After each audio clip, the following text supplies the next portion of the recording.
বোমা বানানোর জনপদে পরিণত হয়েছে শরীয়তপুরের জাজিরা উপজেলা বিলাসপুর ইউনিয়ন। গত 2 যুগে বোমার আঘাতে অন্তত 8 জনের মৃত্যু হয়েছে, আহত হয়েছে 2000-এরও বেশি মানুষ। থানায় মামলা হয়েছে 70-টিরও বেশি। তারপরও থামানো যায়নি বোমা সন্ত্রাস। স্থানীয়রা বলছেন, জলিল মাতবরের কথা অনুযায়ী তার দল না করলে দেয়া হচ্ছে নানা ধরনের হুমকি, করা হচ্ছে হয়রানিমূলক মামলা। শরীয়তপুর থেকে রকুনুজ্জামান পারভেজের পাঠানো রিপোর্ট জানাচ্ছেন আশিকুর রহমান। বালতি ভর্তি বোমা নিয়ে প্রতিপক্ষের উপর চলছে বোমা বৃষ্টি। খোলা মাঠে একের পর এক বোমা বিস্ফোরণের দৃশ্য দেখে মনে হতে পারে এটা কোনো যুদ্ধক্ষেত্র। কয়েকদিন আগে শরীয়তপুরের জাজিরা উপজেলার বিলাসপুর ইউনিয়নে এই বোমা বিস্ফোরণের দৃশ্য সারা দেশের মানুষকে আতঙ্কিত করে তোলে।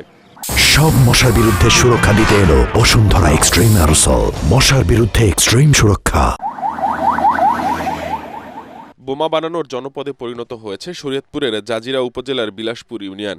প্রভাবশালীদের মদদে যেখানে সেখানে চলছে বোমা বানানো। নৌকায়, বন জঙ্গলে, বাড়ির আঙিনা, মাঠে ময়দানে সবখানেই চলছে হাত বোমা বানানো। বিলাসপুরে আধিপত্য বিস্তারকে কেন্দ্র করে একে অপরের উপর বোমা মারছে একই গ্রামের মানুষ। এ লড়াই চলছে দীর্ঘ 41 বছর ধরে। স্থানীয়রা বলছেন, গত 2 যুগে বোমার আঘাতে কমপক্ষে 8 জন মারা গেছেন, আহত হয়েছেন 2000-এরও বেশি মানুষ। থানায় মামলা হয়েছে প্রায় 70টি।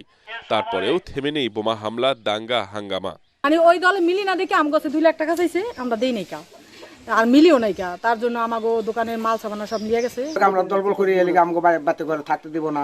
বোমা বানায় সেটাও জানি, বানাই থুই কহিয়াও জানি, কিন্তু পুলিশ খবরদার নিলে ওরা সরাই ফেলায়। স্থানীয়দের দাবি, এলাকার জলিল মাতবর তার আধিপত্য বজায় রাখতে অনুসারীদের দিয়ে বানান এসব হাত বোমা।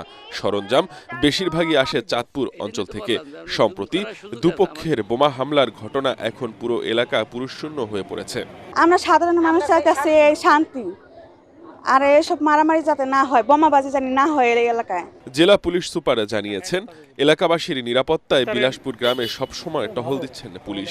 বিলাসপুরের আইন শৃঙ্খলা রক্ষার জন্য আমাদের নিয়মিত পুলিশি টহল কার্যক্রম অব্যাহত আছে দিনে এবং রাতে, এবং একই সাথে এলাকার যারা নিরীহ মানুষ এবং যারা ভুক্তভোগী তারা যাতে কোনো রকমের আতঙ্কে না থাকে সেই জন্য আমাদের ওখানে নিরাপত্তা ব্যবস্থা গ্রহণ করা হয়েছে। ভবিষ্যতে যাতে আর এসব ঘটনা না ঘটে সে ব্যবস্থা নিতে কাজ চলছে বলেও জানান তিনি। Bureau report, ATN Bangla.